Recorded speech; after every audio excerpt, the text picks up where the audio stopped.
All for rainbow. All for rainbow. All for rainbow. All for rainbow. Rainbow. All for rainbow. Welcome to All for Rainbow podcast. My name is Maya and I will be with you today.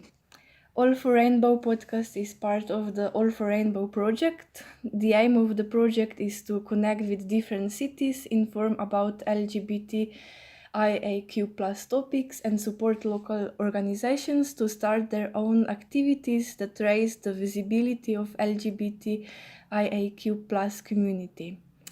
For our first episode, we are very happy to have Kathy Manusaki from Active Rainbow with us. Hi, Kathy.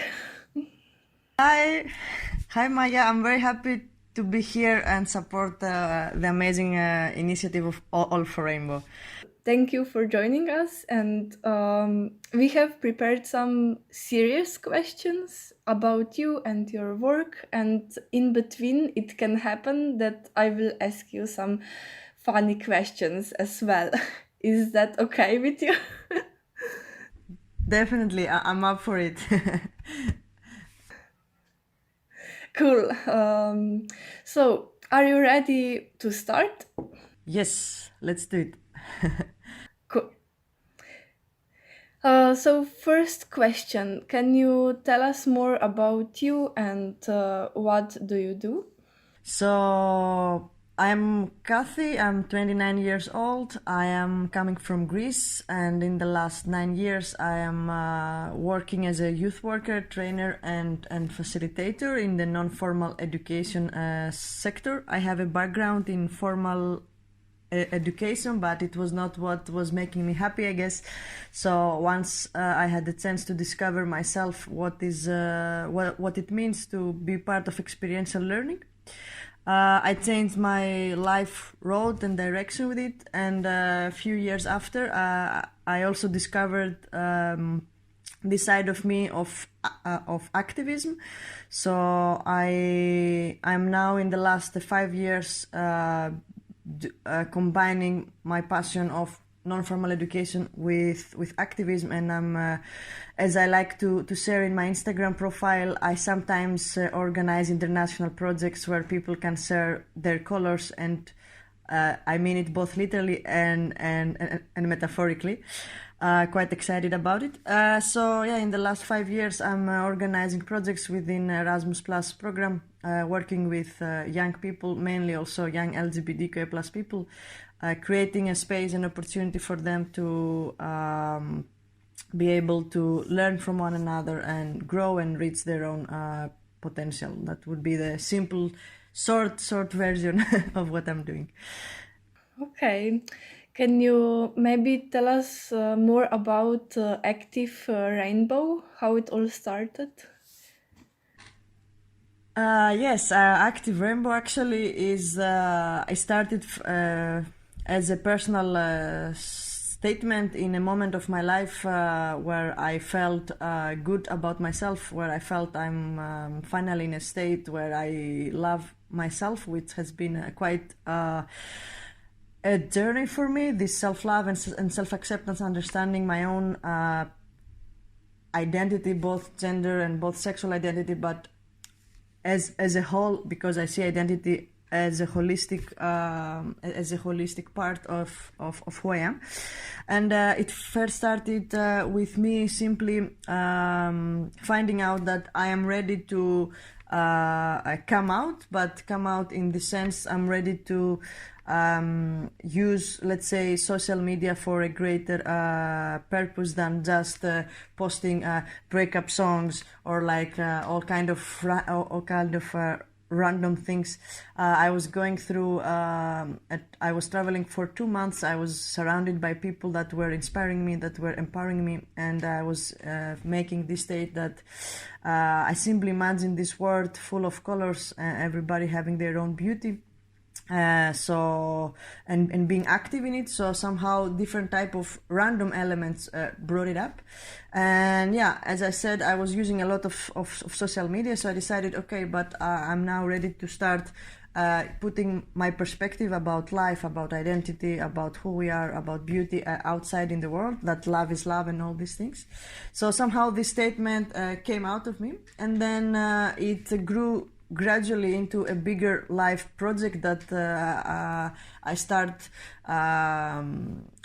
considering different options of how this can be something bigger. And it all happened during my time I was doing a volunteering service, this EVS program that is now called Solidarity Corps, European Solidarity Corps. While being there, I had the chance to facilitate my first program, which was a youth exchange on LGBTQIA plus spectrum. So all in all, pieces were coming together, and I decided that I want to create Active Rainbow as a bigger platform, a visibility platform where we can share and spread more LGBTQIA plus awareness, and also within this platform to allow people, like especially LGBT plus people, and also allies, of course, to share their own voices and have a safe space and a safe platform where they can become more visible. Also, another need for the platform to come to life was apart from the random facts that came as a first inspiration point, was the need that I was not seeing a lot of international projects or European projects where young LGBT plus people would have the chance to meet together and do something great together, learn with one another, and empower each other. I saw that missing, and I didn't have this chance as a young person, so I was like, okay, I think it's time that we can create. So this is a bit more or less like the story. Like, it started from something very simple, and now it has become something very much bigger already for 5 years. Okay, nice. What do you think you get out of all these projects you do? For myself, you mean, or in general, or? Yeah, for yourself. For myself, first of all, an amazing network of people that, if they're now listening, like, I'm so grateful to each one and every one of them, because working with young people for me is like kind of like a big privilege, that every day people are trusting my experience and my passion and my knowledge and my skills to learn from me, and at the same time I've learned the most from them. And at the same time, doing this work, being a youth worker and doing this type of projects has allowed me also the opportunity to grow in it and discover way more things about myself, because when I started doing this LGBTQIA plus related projects, which is also of course human rights education, what I'm actually doing with it, it was not that I knew so many things about the LGBTQIA plus spectrum, because as I said, I didn't have myself chances of being part of these projects before I started creating them, and mainly what I knew was from my experience. I also come from a very small city in a very small town actually in Greece, so I didn't have a lot of references. But having these projects, and my, let's say, my experience first came that I am first a youth worker. I'm first a mentor and a coach, a person who knows how to work with people, and then I saw this, that okay, now I also want to work with a specific target group, not only because it's personal for me, but I find that this is what it means. So in all this, I've grown as a better person, because I had the chance to meet all these beautiful people and listen to their stories and create this space that they can share their stories. I learned more about also identities that they're not so visible outside. At least as I grew up in my country, mostly I would hear about people who are gay or people who are identify as lesbian. So more also people being busy with sexual identity, but not also with the gender. And now I can say I have many people that I know who are trans, and they are part of my own family, and they're part of my and also non-binary people, and unfortunately very few intersex people.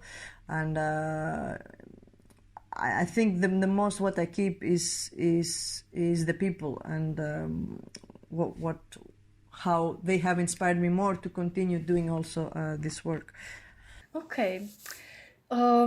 Next question is, if you could choose, which fruit would you like to be? Apricot. It's my favorite fruit. I always loved apricots and fruits that they are mostly coming out in the summer. So they're like not the whole year available, so I get to appreciate them even more. Yeah. Cool. And for the future, what do you think is your vision for Active Rainbow? That's a very good question. At the moment, we are celebrating 5 years of the platform being online and of the platform being active in Europe within the projects, and mainly working with different organizations, creating projects together and building the capacity also of those organizations to do such projects and be more inclusive. Because, the platform doesn't have a legal identity yet, and now I'm actually in this phase where really making let's say the final thoughts and final plans for actually making it into an organization.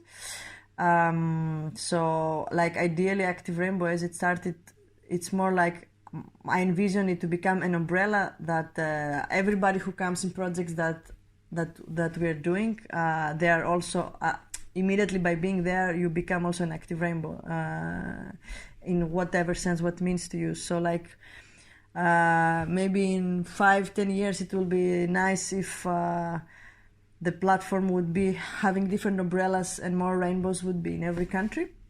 We are now thinking of it with another friend. But for sure, the first envision is that it still goes on, and it still is a platform where people can send their material, they can use the platform, and we can spread more visibility, more awareness, and more love, care, and for sure this part. Great. Okay. Who was your first celebrity crush? Ooh, that's a hard. I have quite many celebrity crushes. Sorry. I would go with Rachel McAdams from the Notebook movie. Notebook has been one of these movies that when I was a teenager, I totally fell in love with Nicholas Sparks and the way he writes the books, and then I saw the movie, and everybody would fall in love with Ryan Gosling, but I was like, oh, Rachel McAdams is my type. So without question, she would be the first one, like, yeah. Cool. And what are you doing when nobody is watching you? Ooh, I like these questions. What am I doing when nobody's watching me? Sometimes I dance. Most of the times I'm laying in bed and watching TV series. I really love movies. I think another career choice I'm considering is finally becoming a movie director. Instead, I pursued my other dream and love for working with young people to direct projects. This is how I have my perspective, but yeah, I would say most of the times I'm just laying in bed and having my celebrity crushes and celebrity pairs in the TV series or movies or something. Okay. So I have some more questions about if someone wants to start their own projects with youth exchanges. What would you recommend is the starting point? The starting point is like, for me, every person has a different process of writing a project. I recall, like, to give a bit of background, when I wrote my first project, it took me like 2 weeks to understand like where, how, what I am. It doesn't seem to me, but my original core is that I'm quite chaotic, so I take my time to structure myself. And now people actually don't believe that I'm so structured, and not actually, they believe that, why, how can you be chaotic, you are so structured and organized, but actually in my poet's heart my thoughts are so messy and so on. So the first thing is, if you have an idea that you go through the day, you go for the cafe, you tell to the friend and you share, and then you go at night and you cannot sleep because you still have this idea, then just wake up the next day in the morning, just write down whatever is there and then go from there. The first thing I would say is to believe that your idea is valid, which is actually valid. Everybody's idea is valid. And then the other part, especially when it comes to writing youth programs, is start from zero, start from scratch. What I've learned is that seeing how other people write projects and all kind, like read other applications, because when you write a youth exchange, you need to go a youth exchange through the Erasmus Plus program. There is an application that you need to follow with certain questions that you need to convince these people that, hey, my project is valid, we're going to change the world and society, so here it goes. So don't read what other people have written, because from one side it will give inspiration, but from another side it will only open up the gates to insecurities and how this wrote it and stuff. So just trust your intuition and start writing, and start from your why, like why this project, why now, or what will be the benefit, and so on. And then the rest will come and follow, because the structure of writing is actually very much supportive. But the first thing is like, get your idea, believe in it, find one or two people who also share the same passion with it, that they can get it, and then go on from there. Because you also need, at my perspective, you also need people by your side. Even if they don't do anything to help you, at least they're there with their presence, and you have fun and you talk about it, and so on and so on. Okay. What was your last dream about? Not sure I recall actually. My last dream, what was it about?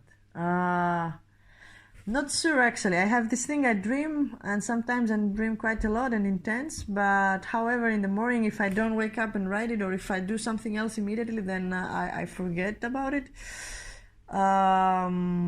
So I cannot really respond to that. I cannot really recall right now. Yeah. Okay. The last questions. Do you have anything to say to our listeners? Of course, many things. As you have understood, I'm quite the talker. I think this might be another long podcast with me. I enjoy sharing my thoughts. What I would say is that I could share many things, but one thing that comes in mind is that however struggles you might have, or like going through maybe mental health issues or depression or anything, because I've also gone through it, and I'm still going through also these things.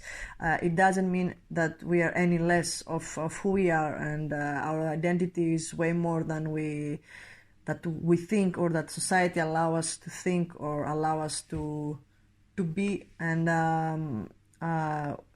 for me, what has been very significant in all these years of doing the projects and the platform and meeting the people is how fascinating it is that I can have young people coming up to me telling, wow, you did this project or you did this activity and I feel this and I feel that. And for me, what many people sometimes don't realize is that I actually did nothing and that the whole thing is themselves doing it, and that for me is the most significant part. I was simply there to create a space. So I believe that each of us, we can be an initiator for creating a space for other people to have also this chance to experience this feeling, that they can experience themselves and see new perspectives and new colors of themselves. Not sure if I make sense right now, but I think you and the listeners get the picture, and for me that's very important. And also to build bridges and listen and see beyond our own judgment. Like if somebody is reacting in this way, if somebody is doing this and that, that's something that might be hurting me. Like, can I still see the need? What is the need of this person's behavior? Because most of the time I see that we are acting out of our fears, out of our, and that's quite limiting. So like always, not always, but let's, I don't know how to phrase this now, but let's have our horizons widen and understand or see. And if the other person cannot get in our shoes and understand or feel us, then it's for sure their loss. It's not easy to do, of course. It's quite challenging in a way, but it's very much possible. Like this I've been doing, and it has made me feel quite better also about myself at the end of the day. Yeah, not sure my message was clear, but as you can see, I get inspired and then I start mumbling, but it's a good mumble. That's okay. Okay. Thank you, Kathy, for being with us. And thank you, lovely people, for listening. This was the first episode of All for Rainbow podcast, and we are looking forward to the next one. Until then, we wish you all the rainbows. Bye! Bye, all the rainbows. All for rainbow. All for rainbow. All for rainbow. All for rainbow. All for rainbow.